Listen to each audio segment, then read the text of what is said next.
નમસ્કાર, વિવાદમાં સંવાદનું મહા પ્લેટફોર્મ એટલે બિગ ડિબેટ. સ્વાગત છે આપનું બિગ ડિબેટમાં. હું છું આપની સાથે સંધ્યા.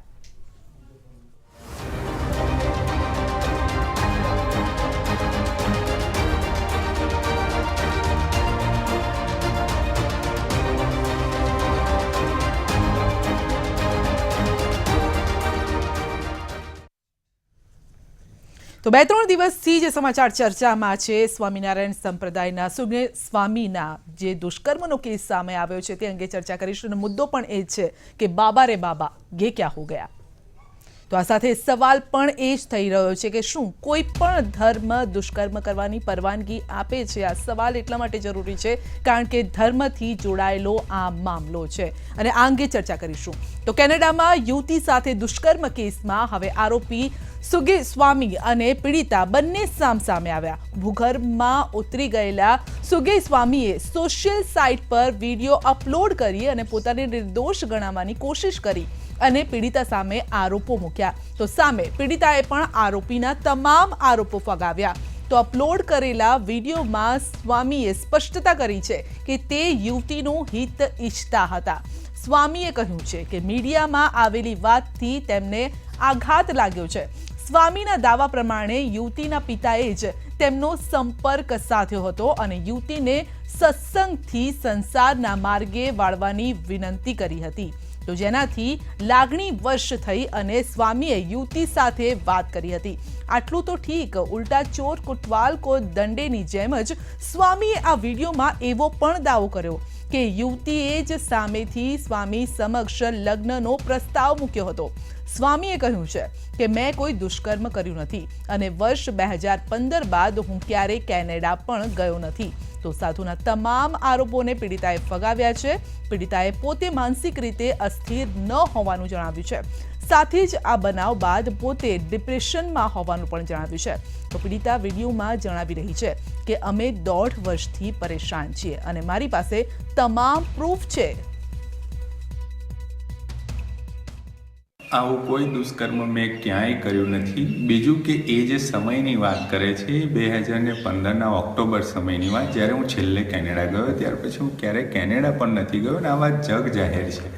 તો એ સમયે અન્નકૂટનો સમય હોય, 100-200 છોકરાઓ મંદિરે સેવામાં હોય, તો એ રીતના પણ લોજિકલી એ વાત પોસિબલ નથી કે ક્યાંય આવું કોઈ દુષ્કૃત્ય કે દુષ્કર્મ થઈ શકે. અંકુટની વાત કરે છે અને કહે છે કે આ છોકરા અવર જવરના લઈને આ પોસિબલ નથી, પણ આ પોસિબલ છે અને મને બોલાવી હતી એનું પણ પ્રૂફ છે કે હું તો સારું કરવા માટે પ્રયત્ન કરી રહ્યો હતો. તે પણ એ દીકરી ખૂબ વ્યથિત હતી અને માનસિક રીતે અસ્વસ્થ હતી. ત્યારે એમના ફાધરે મારો સંપર્ક કર્યો કે તમે દીકરીને જો સમાધાન આપતા હોય તો દીકરી સત્સંગના માર્ગે વળે. એ પણ કહે છે કે માનસિક રીતે અસ્વસ્થ હતી, પણ ત્યારે અને અત્યારે પણ માનસિક રીતે સ્વસ્થ છું અને જોબ પણ ત્યારે કરતી હતી અને અત્યારે પણ કરું છું. આ બનાવ બન્યા પછી હું ડિપ્રેશનમાં છું. દયાભાવને લઈને લાગણી વશ થઈને, કારણ કે મારે ખબર નહીં પણ નાનપણથી હું કોઈને ખરાબ કરી બી નહીં શકતો અને કોઈનું ખરાબ મને થતું હોય એ જોઈ શકતો બી નથી. એક મારો નેચરલ જેને કહેવાય કે આને ફોલ્ટ કહો કે જે કહો, પણ મારામાં એટલી લાગણી છે કે હું કોઈને ખરાબ નથી જોઈ શકતો, થતું હોય કે એના જીવનમાં થતું હોય તો લાગણી હોય તો 1.5 વર્ષ થયા હું અને મારો પરિવાર સંસ્થાની પાછળ છે, તો પણ તમે અને સંસ્થા એ બાબતમાં સોલ્યુશન લાવવા માંગતા નથી. જો તેમને મારા અને મારા પરિવાર પ્રત્યે લાગણી હોય તો મારે અને મારા પરિવારે આટલે સુધી આવવા ના પડતે. લગ્નનો પ્રસ્તાવ મૂક્યો એટલે મેં એમના પિતાશ્રીને વાત કરી કે આ વસ્તુ પોસિબલ નથી, આપ એમને સમજાવો. છતાં પણ એ ક્યાં બીજી રીતે એ વાત પકડ રાખી અને મારા પર પ્રેશર લાવવા માટે એ ટ્રાય કરતા હતા. ત્યારે પછી મેં મેસેજના રિપ્લાય કરવાનું બંધ કર્યું. જે લગ્નની વાત કરે છે તે તો હરિપ્રસાદ સ્વામીએ વાત કરી. આ બનાવ બન્યા પછીની એ વાત છે અને એનું પણ પ્રૂફ છે. તો આ પ્રકારની કંઈક વાતચીત છે, આ પ્રકારનું અપડેટ અત્યાર સુધી આવ્યું છે. પરંતુ આ તમામ મુદ્દે પીડિતાના વકીલ સોનલ જોશીનું શું કહેવું છે તે પણ સાંભળીએ. તારા એના ગંદા ફોટા માગ્યા છે દીકરીના સ્વામી સુખને. અચાનક જ કાલે રાત્રે એમને એક વિડીયો વાયરલ કર્યો છે કે મેં આવું કંઈ કર્યું નથી, હું તો એ વખતે ટોરન્ટોમાં હતો નહીં, હું તો ઇન્ડિયામાં હતો અને જૂઠું બોલી રહ્યા છે. ત્યારબાદ દીકરીએ એક નવો વિડીયો આજ સવારે ડિજિટલ મીડિયામાં બધાને મોકલ્યો છે અને એમાં એને વસ્તુ લિટરલી કીધી છે કે આ વખતે આ ઘટના બનેલી છે. એ વખતે સ્વામી સુખને એમને બોલાવ્યા હતા અને બોલાવ્યા બાદ એમને ડાયરેક્શન આપ્યા છે. ડાયરેક્શન આપ્યા બાદ જે મંદિરની અંદર તમે કારણ કે ફોરેનની અંદર અલાર્મ સિસ્ટમ હોય છે અને દીકરી મંદિર જ્યારે ખુલ્લું હતું એ દરમિયાન પહોંચી છે, એને ડાયરેક્શન આપીને એના રૂમમાં લઈ જવામાં આવી છે. રૂમમાં એની સાથે દુષ્કર્મ આચરાયું છે, એનો મોબાઈલ ફોન લઈ લીધો છે. ત્યારબાદ એને વોશરૂમ જવું હતું તો વોશરૂમ લઈ જવા બાદ એને બાથરૂમમાં જઈને પણ એની સાથે ફરીથી દુષ્કર્મ આચરવાની કોશિશ કરી છે. દીકરી સાથે પોતે અંદર બાથરૂમમાં ગયા છે અને ત્યારબાદ એને મેસેજીસ કર્યા છે કે મેં બહુ સોરી, મારીથી ભૂલ થઈ ગઈ, મારે આવું નહોતું કરતું, હું મારી જાતને હેટ કરું છું. એ મેસેજીસ પણ છે, અમારી પાસે બધા જ એવિડન્સીસ છે. છતાં પણ કાલે જે વિડીયોમાં એમને નાટક કર્યા છે, રડ્યા છે કે હું તો બધાનું ભલું ઈચ્છું છું, ભલું કરું છું, પણ અત્યારે કાયદાકીય રીતે કેનેડામાં એ લોકો પણ ટ્રાય કરી રહ્યા છે વકીલને મળવાનો. અમે પણ પોતે સલાહ સૂચન લઈએ કેવી રીતે આ કેસને કેનેડામાં આગળ વધારી શકાય અને સ્વામી સુખને કેવી રીતે કેનેડા મોકલી, અને કારણ કે ત્યાંના લોકેશન એ વખતે ગયો છે, બધા એવિડન્સીસ ત્યાંના છે, તો અમે એનો પ્રયત્ન કરી રહ્યા છીએ. તો આ મામલો ધર્મ સાથે જોડાયેલો છે, સ્ત્રી સાથે જોડાયેલો છે, સ્ત્રી શક્તિ સાથે જોડાયેલો છે અને દુષ્કર્મનો આ મામલો છે. એટલું જ નહીં, અને માટે બધા પહેલુઓ પર આપણે અત્યાર સુધી ચર્ચા કરી ચૂક્યા છે. માટે આજે આપણે ચર્ચા કરીશું ધર્મગુરુઓ સાથે, કારણ કે આ મામલો ધર્મ સાથે જોડાયેલો છે. આપણી સાથે ધર્મગુરુઓ જોડાઈ ગયા છે. સ્ટુડિયોમાં આપણી સાથે ઉપસ્થિત છે ડૉક્ટર રાજા શાસ્ત્રી, યજ્ઞ સમ્રાટ. શાસ્ત્રીજી, આપનું સ્વાગત છે. આ સાથે આપણી સાથે વશિષ્ઠજી મહારાજ ભાગવતાચાર્ય જોડાયા છે. વશિષ્ઠજી, આપનું પણ સ્વાગત છે. આપણી સાથે કૃષ્ણકુમાર શાસ્ત્રીજી વેદાંતાચાર્ય જોડાયા છે. આપનું પણ સ્વાગત છે કેકેજી. આ સાથે જ વડોદરાથી આપણી સાથે મહામંત્રી સંત સમાજના સ્વામી જ્યોતિનાથજી પણ જોડાયા છે. જ્યોતિનાથજી, આપનું પણ સ્વાગત છે. તમામ સંત મહંતોનું આપણી સ્ટુડિયોમાં સ્વાગત છે. ચર્ચા એટલા માટે જરૂરી છે કારણ કે સ્ત્રી સાથે અને ધર્મ સાથે જોડાયેલી છે અને આપણા સમાજમાં, હિન્દુ સમાજમાં આ બંનેનું મહત્વ ટોચ પર છે, ધર્મ અને સ્ત્રી. ડૉક્ટર રાજાજી, શાસ્ત્રીજી, આપને પૂછવા ઈચ્છીશું કે એક સ્ત્રી અને ધર્મ આ બંનેની જો આપણે વ્યાખ્યા કરવી હોય તો પહેલાં એ વ્યાખ્યા આપ કેવી રીતે કરશો? આને હું એક જ વસ્તુ કહેવા માંગીશ કે સ્ત્રી એ દેવી શક્તિ, કે સ્વયં શિવ પણ શક્તિ વગર અધૂરા છે.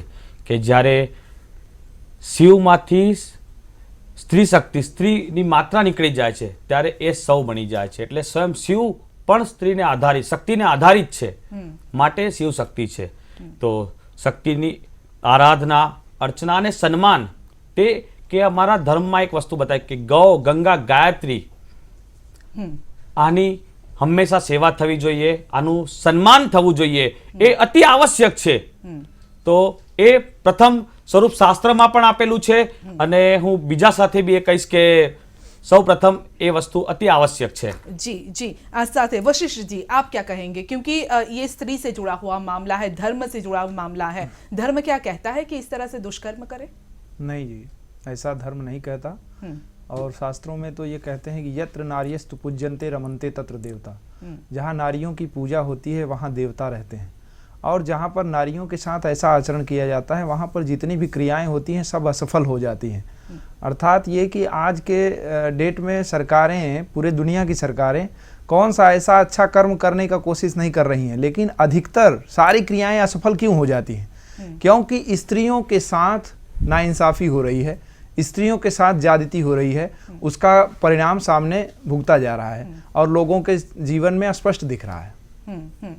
धर्म ये नहीं कहता कि स्त्रियों के साथ इस तरह के આચરણ કિએ જાય. હા હા, ધર્મ આ સાથે વેદ શું કહે છે? વેદ પુરાણો પણ આપણા જીવનમાં એટલું જ મહત્વ ધરાવે છે. શું કહે છે વેદ સ્ત્રી વિશે? માર્કંડેય પુરાણમાં પ્રમાણ આપ્યું છે. સપ્તસતી ચંડીપાઠમાં આપ જોશો તો અનેક દેવ શક્તિઓ જ્યારે એકત્રિત થાય છે એમાંથી એક સ્ત્રી શક્તિ ઉત્પન્ન થાય છે. તો પૌરુષત્વ જે છે એ પૌરુષત્વમાંથી ઉત્પન્ન થયેલી જે સ્ત્રી શક્તિ છે એનું સન્માન તો કરવું જ જોઈએ. બીજું કે રાક્ષસી માયાઓથી, અશુભ તત્વોથી લડવા માટે સ્ત્રી શક્તિ એ સક્ષમ છે, માટે સ્ત્રી શક્તિને સન્માન આપી અને એને જો આગળ કરવામાં આવે તો ચોક્કસથી એના શુભ પરિણામ પ્રાપ્ત થાય છે. આની સાથે સાથે સ્ત્રી શક્તિમાં એક એવી મર્યાદા પણ રહેલી છે કે એને દરેક વ્યક્તિનું પણ સન્માન આપવું જોઈએ અને જ્યાં હિંસા થતી હોય કોઈ પણ પ્રકારની, ચાહે જાતીય હિંસા હોય કે શારીરિક હિંસા હોય, તો એનો સામનો જરૂરથી કરવો જોઈએ. એ ચોક્કસ વાત છે. જી જી જ્યોતિનાથજી, આપ શું કહેશો આ તમામ મુદ્દે?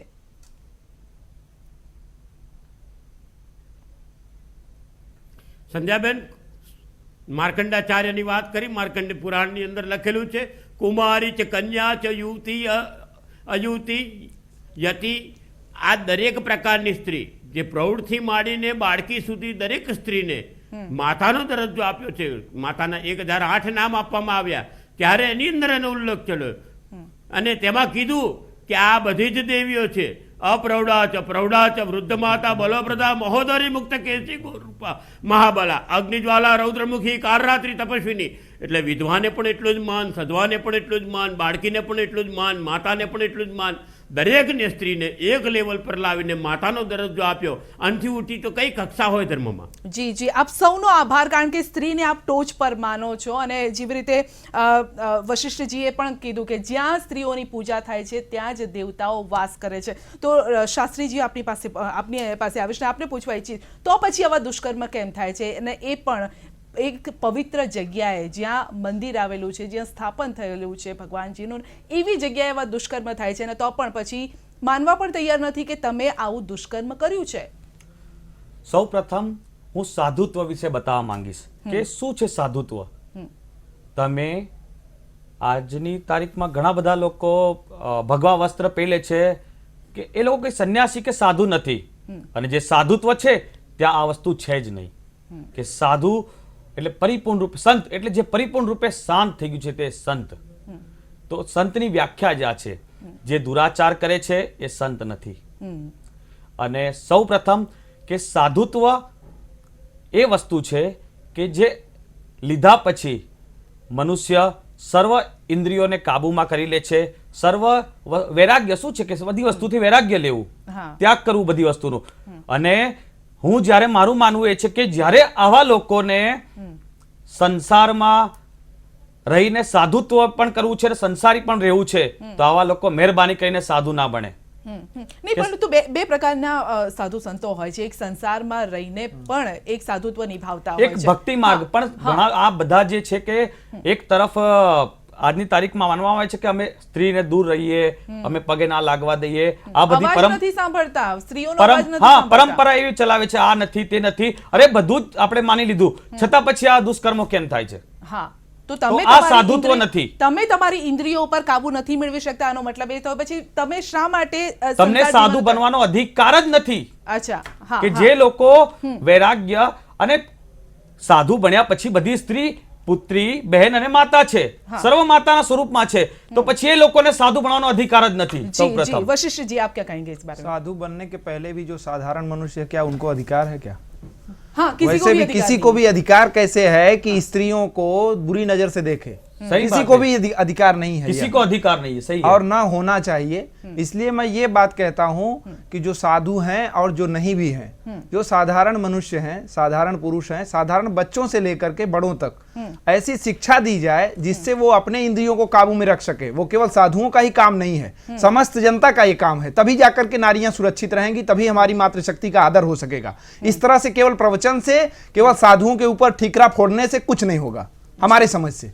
हाँ, लेकिन जिम्मेदार भी साधु हैं, जिम्मेदार भी संत हैं, और जिम्मेदार राजनीति है, जिम्मेदार राजनेता है. एक मिनट राजा शास्त्री जी, जिम्मेदार राजनेता हैं. और राजनेता इसलिए हैं क्योंकि उनके हाथ में सत्ता है, और सत्ता है तो वो शिक्षा की गतिविधियों को सही करें, तब जाकर के इस पूर्ण रूप से हमारी स्त्रियां, हमारी माँ बहनें, बेटियां सुरक्षित होंगी. यह हमारा धर्म, शास्त्र, राजनीति सब कहता है. और यही सज्जनता है. હિન્દુ ધર્મની જો આપણે વાત કરીએ તો અલગ અલગ સંપ્રદાય બની ગયા છે અને અલગ અલગ સંપ્રદાયના અલગ અલગ નિયમો છે. હવે આ નિયમોનું પાલન આ સાધુ સંતો કેટલી હદે કરે છે તે જોવાની વાત છે. અને શું આ સંસાર ત્યાગ કરીને પછી જ્યારે સાધુ વસ્ત્ર પહેરે છે ત્યારે અમુક નિયમો એક પાલન પણ કરવાનું હોય છે, શપથ પણ લેતા હોય છે. શું એ શપથનું પાલન કરવામાં આવે છે? હિન્દુ ધર્મમાં તો સ્ત્રીને શક્તિ ગણી અને દેવી રીતે પૂજવામાં આવે છે, તો પછી આ પ્રકારની પ્રકારની ઘટનાઓ શા માટે બને છે અને એ પણ આ પ્રકારના સ્વામીઓ દ્વારા બનવામાં આવે છે ત્યારે ઘણી બધું દુઃખ થતું હોય છે કે શાસ્ત્રીજી આખરે જ્યારે કોઈ પણ ધર્મ પરિવર્તન કરતા હોય છે અથવા તો કોઈ પણ સંસારી જીવનમાંથી જ્યારે તે આ ધર્મ તરફ અનુયાયી બનતા હોય છે ત્યારે કયા પ્રકારની શું કહેવાય કે શપથ લેવામાં આવે છે અથવા તો તેમને કયા પ્રકારની એ બંધનમાં બાંધવામાં આવતા હોય છે? ચોક્કસ. પહેલાં તો સાધુ બનવું એટલે વ્રત ધારી રહેવું. વ્રત ચોક્કસ પ્રકારના કરવા જોઈએ, તપ કરવું જોઈએ, નિયમમાં રહેવું જોઈએ. અને નિયમમાં સ્પષ્ટ વાત બતાવી છે કે કોનો આદર કરવો, કેવી રીતે આપણે વાતચીત કરવી અને કેવી રીતે જીવવું જોઈએ.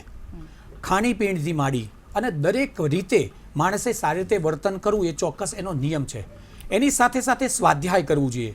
જે ધર્મ કહે છે એ ધર્મ શું કહે છે એનો સ્વાધ્યાય દરરોજ કરતા રહેશે તો એને ચોક્કસથી ખબર પડશે કે મારે શું કરવાનું છે. એની સાથે સાથે દયા રાખવી જોઈએ. કોઈ પણ પ્રાણી, કોઈ પણ મનુષ્ય એની પર દયા રાખી એનું જે કંઈ કાર્ય થતું હોય એ કાર્ય સિદ્ધિની અંદર એનું હિત હોવું જોઈએ, એને રસ હોવો જોઈએ. આની સાથે સાથે પોતે પણ દાની હોવા જોઈએ. સાધુ જે વ્યક્તિ બન્યા છે એની પાસે જે ફંડ ભેગું થાય છે, જે નાણાં ભેગા થાય છે, એને કયા માર્ગે વ્યય કરવો તે પણ સાધુ ધર્મ અપનાવતા પહેલા શીખવાડવામાં આવે છે. જી, પરંતુ આ જે આપ દયાભાવની વાત કરો છો ત્યારે હમણાં એમનું ઇન્ટરવ્યૂ પણ આપણે સાંભળ્યું હતું. એક વિડીયો જે એમને વાયરલ કર્યો હતો સુગ્નેશ સ્વામીએ, તેમાં એમણે કીધું હતું કે હું કોઈનું ખરાબ નથી જોઈ શકતો અને આ ખરાબ નહોતું જોઈ શકતા માટે એ દીકરીને, એટલે એમણે એ પ્રકારની વાત કરી છે કે જે દીકરી છે તેના પિતાએ જ મને કીધું હતું કે આ સંન્યાસીમાંથી સાંસારિક જીવનમાં મારી દીકરીને વાળ, માટે એ આ પ્રકારના મેસેજ કરતા હતા, માટે આ પ્રકારના ફોટો જે આપણે જોઈ ન શકીએ એવા ફોટો તેમને મોકલતા હતા. શું આ દયા છે તેમની? ના. સત્ય માર્ગની દયા પહેલા જ મેં બતાવ્યું કે નિયમ કેવી રીતે રાખવો જોઈએ, પોતે કયા નિયમમાં રહેવું જોઈએ એ જરૂરી છે. જતીનાજી આવું છું આપની પાસે. જે વ્યક્તિ સાચા નિયમમાં રહેશે, પહેલી જ વાત એ છે કે સાધુ કોણ કે જેનું જીવન સાદું એનું નામ સાધુ. ઓકે, તો સાદા જીવનમાં જીવવું જોઈએ. એન્ડ્રોઈડ ફોન વાપરવામાં આવે છે. હવે એન્ડ્રોઈડ ફોનમાં તમે સ્ત્રીઓના, મહિલાઓના ફોટો પણ જોઈ શકો છો અને સ્વામિનારાયણ સંપ્રદાયમાં કહે છે કે તમે સ્ત્રીઓનો અવાજ પણ નથી સાંભળી શકતા, તમે જોઈ પણ નથી શકતા. તો આ કયા પ્રકારનું જીવન છે તેમનું સાધુ જીવન? 5 આંગળીઓ સરખી છે. ઓકે, દરેક આંગળીના કેટલાક મહત્વો છે. એવી જ રીતે દરેક સાધુ એક સરખા નથી. માટે કોઈક સાધુએ કદાચ કોઈ આવો અન્યાય કર્યો, કોઈ ગુનો કર્યો, એનાથી બીજા સાધુઓને આપણે કાંઈ ન કહી શકીએ. સાધુ સમાજ તો એમ જ કહે છે કે સારી રીતે જીવો, સારી રીતે વર્તન કરો અને લોકોને સારા માર્ગે લઈ જાઓ. સારા માર્ગે લઈ જવા માટે જ સુગ્નેશ સ્વામીને કદાચ આ કામ સોંપ્યું હશે અને એનો દુરુપયોગ થઈ શક્યો હોય. જોકે પુરાવો નથી મળ્યો, પુરવાર નથી થયો ગુનો, છતાં પણ સુગ્નેશ સ્વામીએ આ વસ્તુમાં ધ્યાન રાખવું જોઈએ કે આપણે સાધુ છીએ તો આપણો શું નિયમ હોવો જોઈએ. અને એ ફોટોઝ જે કર્યા છે, વોટ્સએપ ચેટ જે કરી છે, એ તો છે, એ પુરાવો ગણી શકાય. જ્યોતિનાથજી,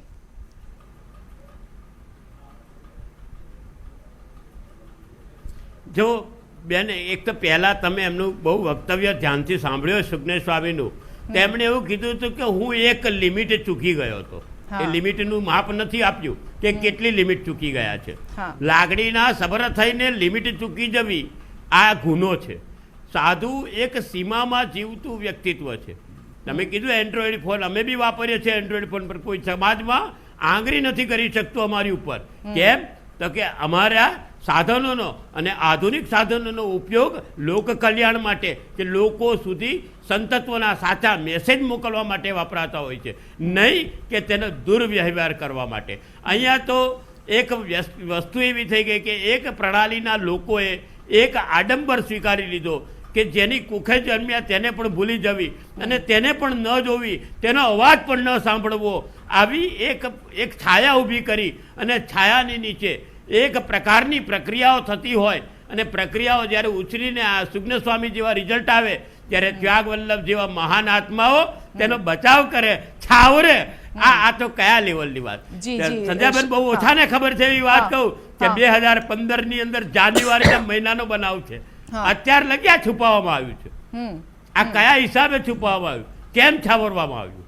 સંધ્યાબેન. જી રાજાશાસ્ત્રીજી, આપ શું કહેશો? કારણ કે હંમેશા આવું થાય છે કે જ્યારે આવા કોઈ બનાવ આવે છે ત્યારે આખો મુદ્દો સાઈડમાં રહી જાય છે અને મહિલા ઉપર આંગળી ચીંધવામાં આવે છે કે આ છોકરી જ આવી હશે. કારણ કે આવા સમાજમાં આ પ્રકારની ટિપ્પણીઓ કરનારા લોકો પણ છે અને આ જે મહિલા છે, આ જે યુવતી છે, તેને મેનકા સાથે સરખાવી છે.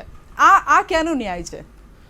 મારું એક સૌથી મોટું એ વસ્તુ છે કે હું બધાને એક વસ્તુ કે જો દેખો તમે એક તો એન્ડ્રોઈડની વાત કરી કે સદુપયોગ બી કરી શકે છે અને સદુપયોગ દ્વારા પણ કોઈનું માઇન્ડ ડાયવર્ટ થઈ શકે છે. જ્ઞાન શાસ્ત્રમાં ઘણા બધા વર્ણન કર્યા છે વ્યક્તિનું માઇન્ડ ડાયવર્ટ કરવા માટે. એવું નથી કે આપણે ખોટી વસ્તુ મોકલીને જ કોઈનું માઇન્ડ ડાયવર્ટ કરીએ. અને જે આજની તારીખમાં બધા સમાજમાં થઈ રહ્યું છે કે એક સાધુ કંઈ ખોટું કરે છે ને બધાને આંગળી ચીંધવામાં આવે છે, આ વસ્તુ તદ્દન ખોટી છે. એટલે બધાની છબી ખરડાય છે આમાં. હા, આનામાં બધાનું ખરાબ થાય છે. કારણ કે જે સાચો સાધુ છે તો તમારે ત્યાં આવતો જ નથી ને, એને શું મતલબ છે? એને તો ઈશ્વર પ્રાપ્તિ, ઈશ્વર ધ્યાન, એના સિવાય એનું કોઈ ધ્યેય જ નથી. તો પછી એ તમારી પાસે કેમ આવશે? અને એ સંસારમાં જ્યારે આવશે ત્યારે ફક્ત ને ફક્ત ઈશ્વર પ્રાપ્તિ, જ્ઞાન અને લોકોને પ્રેમ બતાવવા માટે જ આવશે. આ બીજી વસ્તુઓ માટે નથી હોતા સાધુ. નહીં તો પછી આ જે મારો સવાલ હતો એનો જવાબ રહી ગયો કે હંમેશા સ્ત્રીઓને જ શા માટે સોફ્ટ ટાર્ગેટ બનાવવામાં આવે છે, શા માટે એની પર જ આંગળી ચીંધવામાં આવે છે? કારણ કે આવું પણ સમાજમાં આવા લોકોને આવી ટિપ્પણીઓ પણ સામે આવી રહી છે આ કેસ બાબતે કહું તો. હા, તો એક વસ્તુ હું લોકોને કહેવા માંગુ છું કે પક્ષ આજે જ્યારે પાપ છે તો પુણ્ય પણ છે, બરાબર, દુઃખ છે તો સુખ પણ છે. તો સિક્કાના બે પહેલું હોય છે.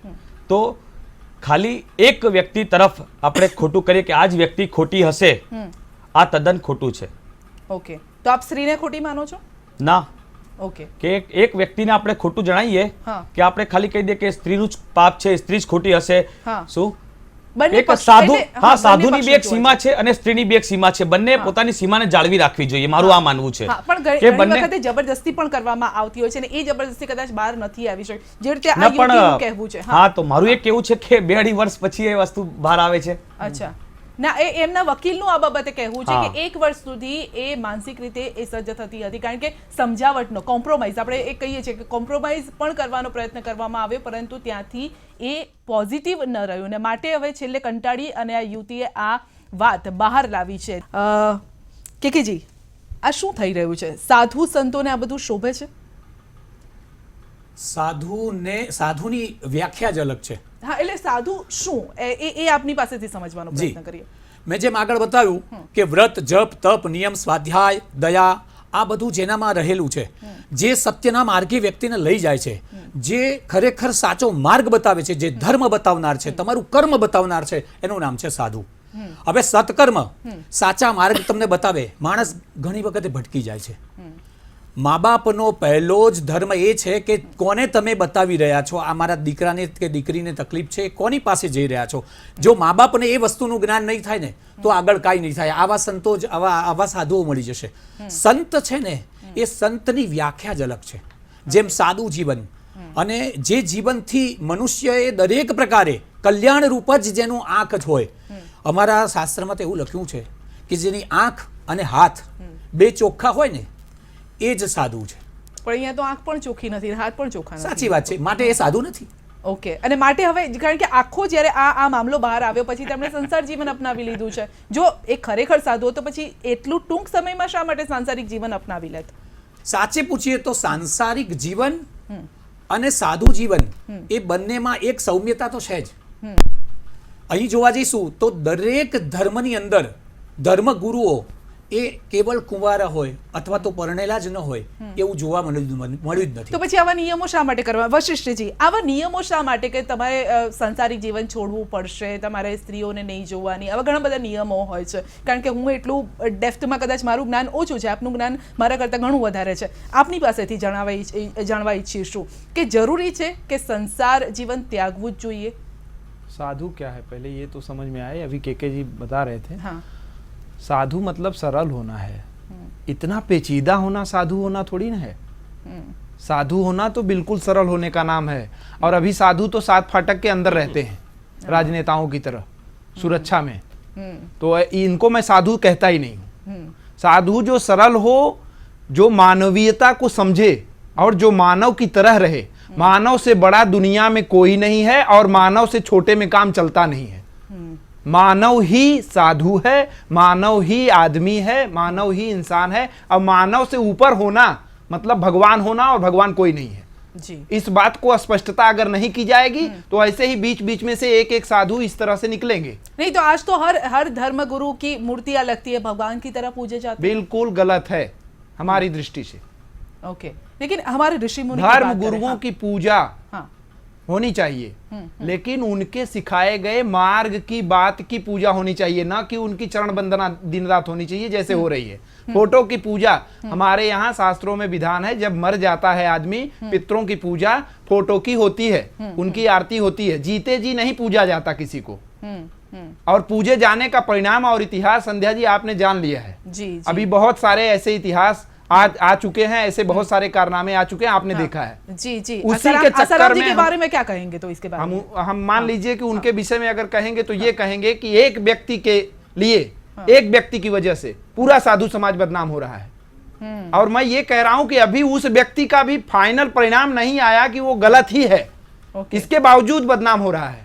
तो आप फेवर कर रहे हैं, अगेंस्ट फेवर नहीं कर रहा हूं मैं, किसी का फेवर नहीं कर रहा हूं, मैं कह रहा हूं आपकी कि बात से सत्य। हम सहमत है कि सत्यता को बस मैं सत्य की अभी बात हाँ, कर रहा सही हूं। बात है, हम आपकी बात से सहमत है इस बारे में। नहीं तो केस चल रहा है, वकील भी है, केस चल रहा है, हाँ। केस किसी के ऊपर, आपके ऊपर चल सकता है, हमारे ऊपर चल तो सकता है, केस- यहाँ बैठे किसी के ऊपर हाँ, चल केस सकता है। चालू होना केस यानी ये चलने कि का किसी मतलब- के ऊपर गुनाह साबित राजा होना जी, नहीं है। राजा जी, हाँ, केस हाँ। चलने का मतलब ये नहीं है कि वो आदमी गलत है। आज तो ऐसी ऐसी धाराएं आ गई हैं कि स्त्रियों को देखा भी नहीं है फिर भी केस चल सकता है, उसने कह दिया बस शुरू हो गया, सही और बात। जेल में भी जा सकते हैं आप। हाँ, यानी कई बार स्त्रियों की फेवर में हो जाते हैं ये कानून जो जी। है वो। हाँ, तो हाँ। इसलिए हम ये नहीं कह सकते, लेकिन उसकी वजह से कितना हिंदू धर्म का नुकसान हुआ, हाँ। इसका कौन जवाबदेही होगा बताइए। જી એટલે સૌથી મોટો સવાલ આ છે કે હિન્દુ ધર્મનું સૌથી મોટું અહીંયા નુકસાન થઈ રહ્યું છે, જે ખરેખર સાધુ સંત છે તેઓનું નુકસાન થઈ રહ્યું છે। જ્યોતિનાથજી, આ બાબતે શું કહેશો આપ?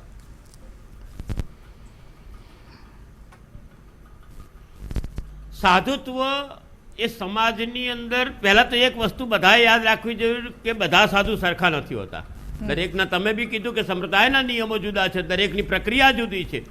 પોતાની જાતનું શ્રાદ્ધ કરીને પછી પણ સાધુ થનાર લોકો આ જગતમાં છે, જીવતે જીવ શ્રાદ્ધ કરી નાખે। અને તમે જે એક વાત કરો છો આ જગતની અંદર કે સાધુ હંમેશા દીવાદાંડી જેવું કામ કરે, જગતને પથદર્શક છે, આપણે એગ્રી છે આ વસ્તુ સાથે, ને હું હંમેશા કહું છું। પણ આપણા આઝાદીના વખતે ઘણા સાધુઓએ આઝાદીની લડાઈમાં પણ સાથ આપ્યો છે।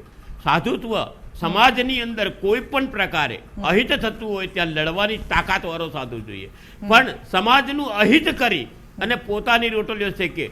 સંધ્યાબેન, ખરેખર આ કારણો ઊભા થવા પાછળના મુખ્ય ઉદ્દેશ ને મુખ્ય તમે જુઓ તો સાધુ સંપ્રદાયો જ્યારે ધર્મ છોડીને વ્યાપારી બની ગયા, ધર્મના નામે દુકાનો ખુલ નાખી, અને આ દુકાનો જ્યારે ખુલે છે ને ત્યારે આવા બનાવો બનવાની શક્યતાઓ વધી જાય છે। આ ખુલ્લી વાત છે।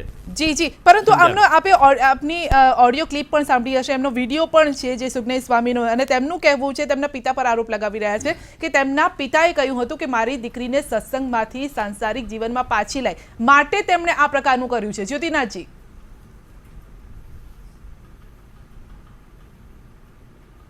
આ વસ્તુ માટે હું એગ્રી નથી, કારણ કે જાન્યુઆરી 2015નો બનાવ છે, ત્યાર પછી 2015 માર્ચમાં રિપીટ થયેલો, આખી સ્ટોરી બહુ ઓછાને ખબર છે। પછી આ લોકો એપ્રિલ મેની આજુબાજુમાં સ્વામી પરમ પૂજ્ય શ્રી હરિપ્રસાદ સ્વામીને એ લોકો મળેલા, અને તેમને એવું કીધેલું કે એવું લાગે તો છોકરી સાથે પરણાવી દો આ ભાઈને, અને ત્યારે એમને એવી માગ કરી હતી કે એમને સંપ્રદાયમાંથી બહાર કાઢો। ત્યારે સ્વામીશ્રીએ એવી સૂચના આપી હતી કે એમને મેં સજા કરી છે 1008 માળા કરવાની। મને સમજણ નથી પડતી શું આસારામ કે નારાયણદાસ જેવા લોકો અંદર માળા કરીને પસ કરી નાખશે તો શું એમને ગુનો નાબૂદ થઈ જશે? એ જ મોટો સવાલ છે। જે વખતે સંસ્થાએ પગલાં લેવા જોઈએ જે તે સંસ્થાએ તે ન લેતા, હા, અને આ વસ્તુ જ્યારે છાવરવામાં આવી ત્યારે બહાર આવી ઉભરીને, અને જ્યારે ઉભરીને બહાર આવી ત્યારે લોકોની ફલકની સામે આવી ત્યારે આ દુષ્કૃત્યની વાતો કરીએ, ને અત્યારે બચાવવાની વાતો હજુ થાય છે। હા, ત્યાગ વલ્લભ સ્વામીની સ્પીચ પણ તમે બહુ ધ્યાનથી સાંભળ્યો છો, એ ક્લીન ચીટ આપે છે સુજ્ઞ સ્વામીશ્રીને। આ નીલકંઠ પટેલ આ રીતના કાર્ય કરતા હોય તો હું સ્વામી કહેવા તૈયાર જ નથી। એમને બચાવવાનું શું કામ છે તમારે લોકોએ? જે સત્ય છે તે સમાજ સામે લાવો કે અમારો સાધુએ આવું કર્યું છે, એ સજા થવી પણ જોઈએ, એ સંપ્રદાય ઉપર આંગળી ચીંધાય છે ને, માટે એ બચાવવાના કાર્ય સંપ્રદાય ઉપર કીચડ બહુ મોટા ઉછળે છે। પાયે જ્યોતિનાથજી,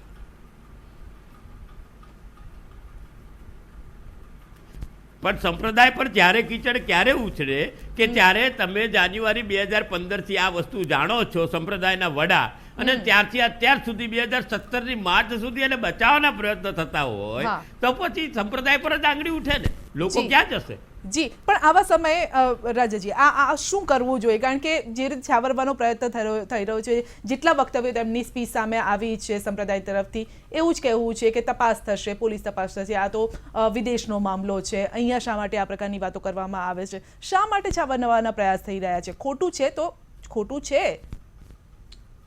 હું એક જ વસ્તુ કહેવા માંગીશ, જે ખોટું છે તેને એક્સેપ્ટ કરવું જોઈએ, અને ખોટી વસ્તુ દબાવવાથી કોઈ દિવસ દબાતી નથી. કહેવાય છે ને, પાપ છાપરે ચડીને પુકારે હા, છે. તો એટલે આ વસ્તુ દબાવતી નથી. અને મારું એક સૌથી મોટું માનવું છે કે આજની તારીખમાં જે અલગ અલગ પંથો નીકળી રહ્યા છે એનાથી સૌથી મોટી હાનિ છે. હું ફક્ત ને ફક્ત હિન્દુ ધર્મ વિશે જ કહીશ. મને બીજું એટલે કોઈ હા. પ્રોબ્લેમ નથી, બટ હું ફક્ત ને ફક્ત હિન્દુ ધર્મ વિશે જ કહીશ કે બીજા એટલા બધા પંથોના કારણે હિન્દુ ધર્મ તૂટતું જઈ રહ્યું છે, અને જે પરંપરા અને ધર્મની વ્યાખ્યા છે એનું ઉલ્લંઘન થઈ રહ્યું છે. ને જે સાધુ અરે તમને સંસારના પ્રોબ્લેમ સોલ્વ કરવાની શું જરૂર? તમે ખાલી સંસારમાં જ્ઞાન આપો. જે મહારાજો છે, બીજા છે, સંસારના પ્રોબ્લેમ સોલ્વ કરવા માટે જ્યોતિષો છે, મહારાજો છે, એ લોકો કરી શકશે. તમને ફક્ત જ્ઞાન આપવાની આવશ્યકતા છે, અને જ્ઞાન માર્ગ દ્વારા તમે બધું જ કરી શકો છો. પણ એના દ્વારા તમને પર્સનલી કોઈની લાઈફમાં ઇન્ટરફેર થવાની કઈ આવશ્યકતા નથી. એમના પિતાશ્રીએ એમને સૂચના આપી છે, એ બહુ અગત્યની વાત છે. હા. હવે પિતાશ્રી આ બધું આમને શા માટે સોંપ્યું હશે? એમણે એમનામાં કંઈક તો તત્વ જોયું હશે ને. એવું કયું તત્વ જોયું કે સુગ્ન સ્વામીને એમ સોંપવામાં આવી કે મારી દીકરી તમને સોંપું છું? હા, તો એ નહીં, સોંપ્યા પરંતુ એ કહેવું સુગ્નેશ સ્વામીનું કહેવું છે કે તેમના પિતાએ કીધું હતું. તેમના પિતાનું એવું ના, કહેવું તો નથી. સોંપ્યું છે તો જાહેરમાં બી જ્ઞાન તો અપાય ને. હા. જ્ઞાન આપવા જી. માટે તો કોઈ વસ્તુ નહીં. જી જ્યોતિનાજી. હા સંધ્યાબેન, ઘણી વખત એવું થતું હોય છે હા કે દુઃખી હોય ને તે તરનું ચાલે.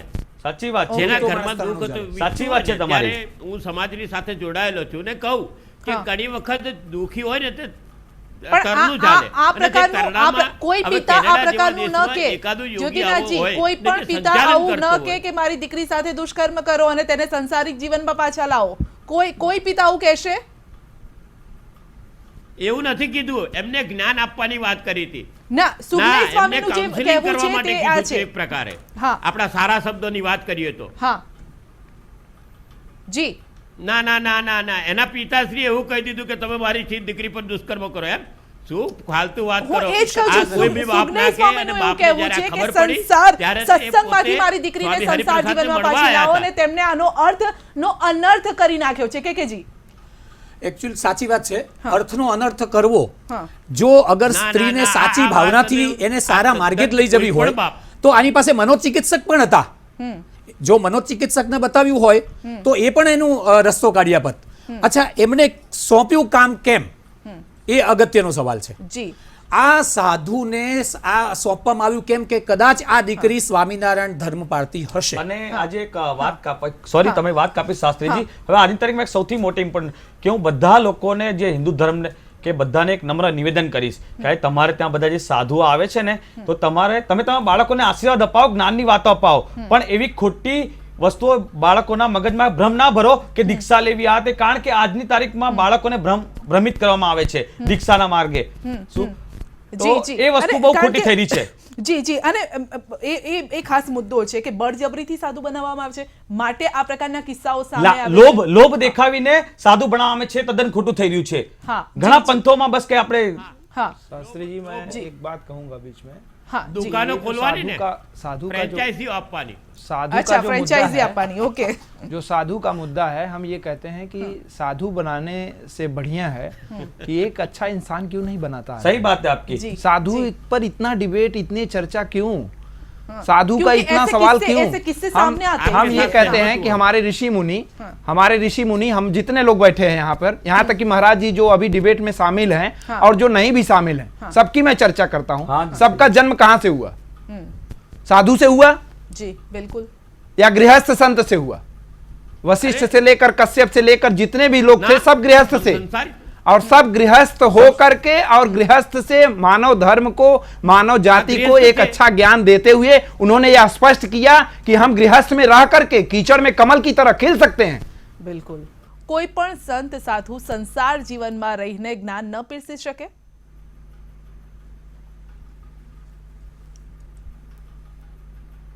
પીરસાય. અને જગતની અંદર ઘણા બધા નરસિંહ મહેતાથી લઈને ઘણા બધા એવા છે કે જે સંસારીઓ હતા તોય જગતને આ ઉદાહરણ આપેલા છે. તુકારામ જોઈ લો, યાજ્ઞવલ્કજી જોઈ લો, જ્ઞાનજી મહારાજ જોઈ લો, કેટલા બધા એવા છે કે જે સંસારી હતા તોય આ જગતને સાચો સંદેશ આપ્યો છે. તો પછી આપણે આ પ્રકારના નિયમો શા પણ માટે બાંધવામાં આવે છે? માયા કર્મના ઘડવામાં આવે છે? બંધનમાં જ્યારે આવતું હોય હા. ત્યારે આ વૈરાગ લેવાતો હોય. હમ. ના ના, આ નિયમો તો સ્વામિનારાયણ સંપ્રદાયની અંદર જે નિયમો છે ખરેખર સ્વામિનારાયણ સંપ્રદાય બેન બહુ ઓછાને ખબર હશે કે ઉદ્ધવ સંપ્રદાયનો ભાગ છે. ઉદ્ધવ સંપ્રદાયમાંથી નીકળેલો પેટા વિભાગ છે. હા. એટલે ઉદ્ધવ સંપ્રદાયમાં એવું ક્યાંય નથી. પણ આ પોતપોતાની રીતે પોતાના નિયમો કરીને લોકોને દબાણમાં રાખવા, સંયમની પરિભાષાઓ દેખાડવી અને આ આડંબર ઉભો કરવામાં આવા છમકલા ઊભા થઈ જાય. હા, કારણ કે નહીં. બહુ તો સુરસુરિયા સંયમ ફૂટતા હોય તેમાં એક atom bomb નિયમોથી જ બની આવે જાય. છે. સવાલ આ છે મારો કે જી સંયમ નિયમોથી આવે છે. સંયમ તો પોતાના મનથી જ હોય છે. હા. પહેલું તો એક જે ઇન્સાન કોઈ પણ મનુષ્ય હોય એ વ્યક્તિએ પોતે બી સંયમી બનવું જોઈએ. સંયમ અનેક પ્રકારના છે, પરંતુ પહેલા પોતાના મન ઉપર સંયમ, જે આપણી 6 ઇન્દ્રિયો છે, અને લખ્યું છે ગીતાજીમાં, ઇન્દ્રિયાર્થેભ્ય તસ્ય પ્રજ્ઞા પ્રતિષ્ઠિતા. જો વ્યક્તિ પોતાના ઇન્દ્રિયો ઉપર કાબુ નહીં રાખે તો એ ચોક્કસથી એ ફેંકાઈ જશે. સાધુ સમાજ એકલાની વાત નથી, હર મનુષ્યની વાત છે કે દરેક મનુષ્ય પોતાની પર ફક્ત સંયમ સાધુની રાખવો દરેક જરૂરી વ્યક્તિ. છે. જી. અને આ સંયમ વગરના વ્યક્તિઓ દ્વારા જે કંઈ કૃત્ય થાય છે, સંયમ નથી રાખવામાં આવતો કેમ? પહેલી વાત તે આવશે કે અમુક સાધુઓ કેમ સંયમ નથી રાખી શકતા. હમણાં એક એવી વાત બતાવી કે આપણા જે ઋષિમુનિઓ છે એ પરિણીત હતા અને એમના જ આપણે સંતાનો છીએ, એ વાત થઈ. તો એ પરિણીત હતા માટે પોતાની અંદરના જે વિકારો હતા અથવા તો જે વિચારો હતા પોતાની સ્ત્રી સાથે એ લોકો સંમત થઈ અને વાતચીત કરી શકતા હતા, શેર કરતા હતા. હવે વાત બદલાઈ, સાધુ એટલે એને કોઈ સ્ત્રી જ નથી.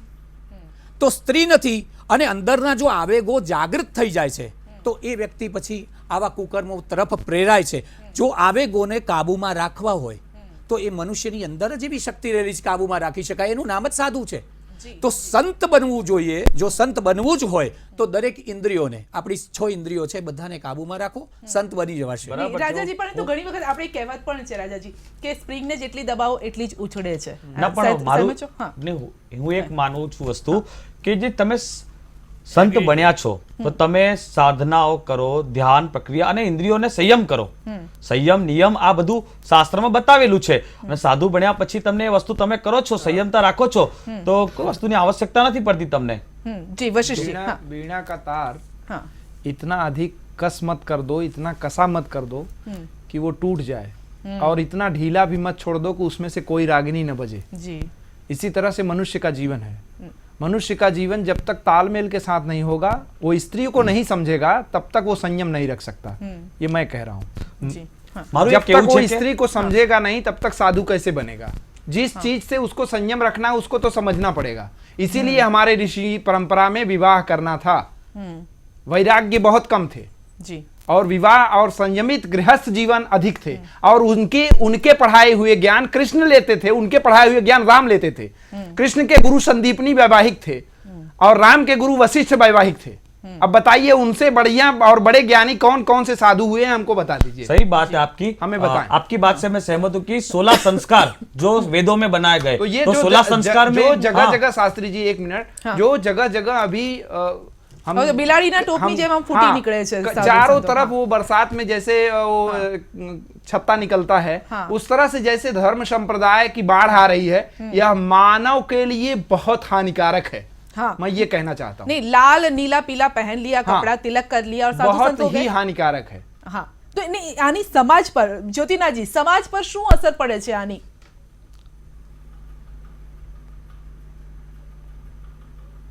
બેન, સમાજ ગેરમાર્ગે દોરાય છે અને સમાજની અંદર જે સાચું જ્ઞાન પીરસાવવું જોઈએ, ધ્યાન પીરસાવવું જોઈએ, સમાજને પથદર્શક, મેં પહેલા કીધું, પથદર્શક બનવાની જગ્યાએ આ બધા વેપારી બની ગયા. વેપારી બનવાથી દરેક સાધુ પોતાનો સ્વાર્થ જોતો થઈ ગયો અને જ્યારે સ્વાર્થ જોવાય છે ને સાચી વાત છે ત્યારે તમારી. હંમેશા સમાજનું અહિત થાય છે. આ બહુ જ કડવી વાત છે. દરેક વ્યક્તિ સફેદ પહેરે, લાલ પહેરે, કાળા પહેરે, ધોળા પહેરે, એનાથી મતલબ નથી. કોઈ ફરક નથી કલરથી પડતો. મતલબ નથી. મતલબ તો છે તેના વ્યવહારથી, વર્તનથી ને વિચારથી. અને આ વર્તન, વ્યવહાર ને વિચાર જ્યારે ચૂકી જાય અને વેપાર થઈ જાય એનો, ત્યારે આ સમાજનું તાદસ્ય રૂપ આપણે ઠેર ઠેર જોઈ રહ્યા છો, ભલભલા સાધુઓને જોઈ રહ્યા છે કે આ બધા પોતે નાટકીય થઈ જાય છે અને જ્યારે નવટંકી બેસી જાય ને ત્યારે આવા બનાવો સંધ્યાબેન વધી જાય અને સમાજ ગેરમાર્ગે દોરાય. જી વશિષ્ઠજી, પરંતુ આ સાધુ સંતો તો જ્ઞાન આપવા માટે આવે આમાં છે, તો ક્યાંક પછી આ ડિવાઈડ શા માટે એક થઈ? વધારે કારણ વાત કે કરું. એટલા બધા સંપ્રદાય છે અને એટલા જ અનુયાયીઓ પણ હોય છે અલગ અલગ સંપ્રદાયના. पूरी जैसे मैं तो कहना नहीं चाहता हूँ, अशुभ बातें हैं, क्षमा करें, सब साधु समाजों को मैं क्षमा मांगता हूँ, लेकिन जैसे गैंग होता है ना, गैंग, उस तरह से आज साधु समाज उभर रहा है. और मैं मुझको कहते हुए ये दुख हो रहा है कि अपने भक्तों को किस तरीके से बोला जाता आपके है, साथ सहमत हूं मैं. इसे कैसे बोला जाता है कि ये सब माया है, अच्छा. और फिर इसके बाद कुछ देर के बाद झोली में आने दो, खुद स्वीकार कर लेते आने हैं दो माया को। झोली में माया को. ये क्या है? खुद ये तो स्वीकार नौटंकी कर है, लेते सीधा हैं। नाटक है भैया. જી स्पष्ट किया जाए कि ये माया माया है। है, तुमको माया से मतलब नहीं है, હા तो आप माया छोड़ दो. प्रभु, ये माया है बताने के लिए, सोने के कुंडल डालने के लिए नहीं. हाँ, तो सही बात है. इसके लिए या तो फिर आप साधु न कहवा करके गृहस्थ कहवाइए, गृहस्थ संत रहिए, माया को लीजिए, माया से जो करना है करिए, जो और उसके साथ ध्यान व्यवहार दीजिए. चला हाँ, सकते हैं हम वो ज्यादा हमारा. तब अच्छा तो रहेगा. बचेगा, लेकिन इस तरीके से नहीं बचेगा कि आप माया अपने भक्तों को बोलिए और हाँ. खुद माया में लिप्त ખુદ रहिए. માયા સહી- મેં સહી લિપ્ત વાત રહીએ. જી રાજાજી, એક લાઈનમાં કેવું હોય તો શું કહેશો હવે? બસ હું એ જ કહેવા માંગીશ કે આ બધી વસ્તુના કારણે હિન્દુ ધર્મને બહુ નુકસાન પહોંચી રહ્યું છે. હા. મનુષ્ય ગેરમાર્ગે દોરી રહ્યો છે. તો આ બધી વસ્તુ ઉપર બધા વ્યક્તિએ એક સમસ્ત એકજૂટ થઈને કામ કરવું જોઈએ કે આ બધી ગેરવસ્તુ જે થઈ રહી છે સમાજમાં, માનવતા ઉપર, એ વસ્તુ ના અને થાય. લોકોને પણ જાગૃત કરવાની જરૂર છે કે જી? હા એકચ્યુઅલ જાપાનથી માંડીને આ જો પશ્ચિમ તરફ આવીએ તો યુરોપ સુધીનો ધર્મ છે વૈદિક ધર્મ તો, અને એ ઋગ્વેદમાં પ્રમાણ આપેલું છે. સાચી વાત અને છે. વૈદિક ધર્મની અંદર વૈદિક ધર્મનો જ્યારે પ્રસાર અને પ્રચાર થતો હતો ત્યારે સ્પષ્ટપણે આ સાધુત્વ હતું જ નહીં. જી જી, અને એ હવે કંઈક અલગ માર્ગે જ થઈ રહ્યું છે. હા, જેવી રીતે સાધુ કીધું કે કોને માયા કહેવું? માયામાં આખું ફેરવાઈ ગયું છે. હવે આ માયા કોણ છે બધાએ જ વિચારવાની જરૂર છે. કયા પ્રકારની માયા છે તે પણ જોવાની જરૂર છે. આપ સૌનો આભાર અમારી સાથે આ ચર્ચામાં જોડાવા બદલ. તો કયા પ્રકારની આ માયા છે અને બાબા રે બાબા ये क्या हो गया, દરેક વ્યક્તિએ વિચારવાની જરૂર છે. ભલે આપ કોઈ પણ સંપ્રદાયમાં માનતા હોય, અમે ધાર્મિક લાગણીને ઠેસ આપવાનું કામ નથી કરી રહ્યા, પરંતુ જાગૃતિ લાવવાનો આ એક પ્રયાસ અમારો હતો. રજા આપશું. નમસ્કાર.